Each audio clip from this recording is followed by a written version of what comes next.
தேவனுடைய நாமம் மகிமைப்படுவதாக. எனக்கு அன்பான தேவ பிள்ளைகளே, கர்த்தருடைய வார்த்தைக்காக காத்திருக்கிற உங்களோடு கூட கர்த்தர் தம்முடைய வசனங்களை கொண்டு உறுதிப்படுத்துவாராக.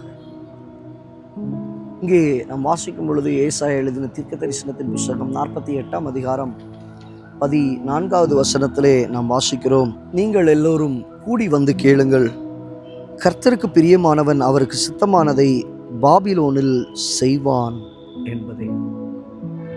நீங்கள் எல்லோரும் கூடி வந்து கேளுங்கள். கர்த்தர் உங்களுக்கு அழைப்பை கொடுக்கிறார். நீங்க எல்லாம் வாங்கப்பா, கூடி வாருங்க. இன்னைக்கு நிறைய பேர் நம்ம ஆண்டவர்கிட்ட கேட்குறோம்ல, அது எப்படி ஆண்டவரே பரிசுத்தமாய் வாழ முடியும்? அது எப்படி ஆண்டவரே நீங்க விரும்புகிற காரியத்தை செய்ய முடியும்? அது எப்படி நம்ம சரியான பாதையில் ஓட முடியும்? உங்களுக்குள்ளேயே நீங்கள் கேள்வி கேட்பது உண்டு, ஆண்டவரை பார்த்து கேட்பது உண்டு, சில நேரத்தில் உங்கள் ஊழியக்காரரை பார்த்து நீங்கள் கேட்குறது உண்டு. அது எப்படி பாஸ்டர் நாங்கள் பரிசுத்தமாக வாழ்கிறது? இன்றைக்கி இருக்கிற இந்த உலகத்தில் எங்கே நாங்கள் பரிசுத்தமாக நிற்க முடியும்? எப்படி பரிசுத்தமாக வாழ முடியும்? எப்படி பரிசுத்தமாக ஓட முடியும்? பல கேள்விகளை நம்ம கேட்டுக்கொண்டு இருக்கிறோமே. இங்கே ஆண்டவருடைய வார்த்தை சொல்லுகிறது, கேட்கிற நீங்கள் எல்லாரும் கூடி வந்து கேளுங்கள். கர்த்தருடைய வார்த்தை விளம்புகிறது, நீங்கள் வந்து கேளுங்க. வார்த்தை வரும்போது நீங்கள் அதை வந்து கேளுங்க. என்ன வார்த்தையை அங்கே நீங்கள் கேட்க வேண்டுமாம்? கர்த்தருக்கு பிரியமானவன் பாபிலோனிலும் தேவனுடைய சித்தத்தை அவன் செய்வான். ஆமாங்க, நீ கர்த்தருக்கு பிரியமாக இருக்க விரும்புவேனா, நீ இருக்கக்கூடிய பாபிலோனிலும் கர்த்தருடைய சித்தத்தை செய்யும்படியாய் உன் வாழ்க்கையில் அவர் கிருபை செய்வார். அப்போ நீ கர்த்தருக்கு பிரியமாக இருக்கணும் நீ நினைப்பாயானால், கர்த்தருக்கு பிரியமான வாழ்க்கையை நீ வாழணும் நீ விரும்பிச்சாலே, பாபிலோனிலும் தேவனுடைய சித்தத்தை நீ செய்து முடிப்பப்பா. வேதத்தில் தானியேலுடைய வாழ்க்கையை நீங்கள் எடுத்து பாருங்க. அங்கே வசனம் அழகாய் சொல்லும், சாத்ராக் மேஷாக் ஆபேத்நேகோ மற்றும் தானியேல் அவர்கள் அடிமைகளாக கொண்டு வரப்படுகிறார்கள். வசனம் தெளிவாய் சொல்லப்பட்டிருக்கும், அவர்களோ ராஜாவின் போஜனத்தால் தங்களை தீட்டுப்படுத்தலாகாதென்று இருதயத்திலே தீர்மானம் பண்ணிக்கொண்டு. எங்க தெரியுமா இது நடக்குது? பாபிலோன்ல நடக்குது. பாபிலோன் ராஜாவினுடைய போஜனம் அவங்களுக்கு கொடுக்கப்படுது. எல்லாம் வரும் பொழுது நீதிமொழிகள் ஒரு வசனத்தை வாசிப்போம், உன் தொண்டையில கத்தியவை, உன் போஜனத்தின் மேல நீ பிரியங்கொள்ளாத. அப்ப இங்க கர்த்தர் சொல்லுகிறாரு, உன் இருதயத்தை என் வழிக்கு நேரா சாய்த்துக்கொள். உலகம் உன்னை இழுக்கும், ராஜாவின் போஜனம் உன்னை இழுக்கும், பாபிலோன் பாவத்தின் ஸ்தலம் உன்னை இழுக்கும், அடிமைத்தனத்தின் முகங்கள் உன்னை இழுக்கும். எதிலையும் நீ போய் அகப்பட்டு கொள்ளாதே, எதிலையும் போய் நீ மாட்டிக்கொள்ளாத.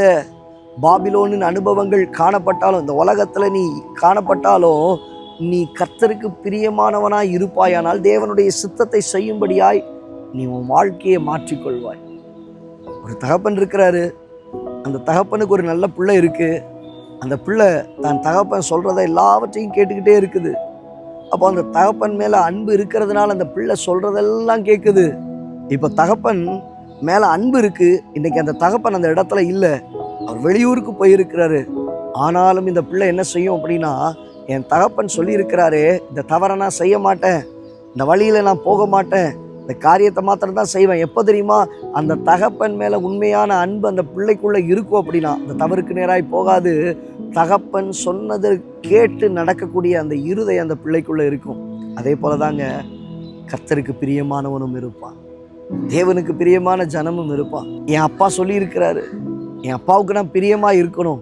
இப்போ பாபிலோனின் அனுபவங்கள், பாவத்தின் காரியங்கள் என் வாழ்க்கையில வந்தாலும் நான் அதற்கு செவி சாய்த்து அதற்கு ஏற்ற பிரகாரமாய் நடக்க தேவனாகிய கர்த்தர் எனக்கு அவர் உதவி செய்வாராக. அதன்படி நடக்க எனக்கு கிருபை தருவாராக. அதன்படி என் வாழ்க்கை காணப்பட கர்த்தர் எனக்கு உதவி செய்வாராக. கர்த்தருடைய சித்தத்தை செய்ய உங்களை ஒப்பு கொடுக்குறீங்களா? உங்கள் வாழ்க்கையில் பல நுகங்கள் காணப்பட்டாலும் உங்கள் இருதயத்தில் தீர்மானம் பண்ணி கொள்ளுங்க, என் தகப்பனுக்கு முன்பாக நான் பாவம் செய்ய மாட்டேன், என் ஆண்டவருக்கு முன்பாக நான் பாவம் செய்ய மாட்டேன்.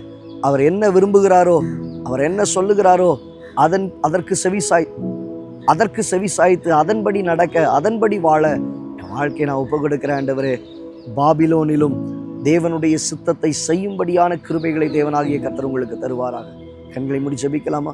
நல்ல தகப்பன், இந்த வார்த்தைகளை கேட்ட உடைய பிள்ளைகளுடைய வாழ்க்கையில் கர்த்தருக்கு பிரியமானவர்களாய் இருக்க, பாபிலோனிலே தேவனுடைய சித்தத்தை செய்கிற ஒரு அனுபவத்தை உடைய பிள்ளைகளுடைய வாழ்க்கையில கர்த்தர் நீ தந்து நடத்துவீராக. மனதார ஆசீர்வதிக்கிறேன். நீங்கள் எல்லாரும் கூடி வந்து கேளுங்கள். நடக்கிற காரியம் என்ன?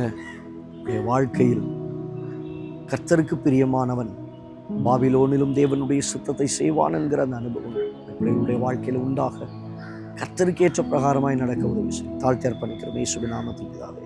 ஆம் தேவ பிள்ளையே, தேவனுக்கு பிரியமாயிருப்பாயானால் பாபிலோனின் அனுபவங்கள் காணப்பட்டால் அங்கே தேவனுடைய சித்தத்தை செய்து முடிக்க கர்த்தராகிய தேவன் உங்களுக்கு உதவி செய்வாராக. God bless you. God bless you.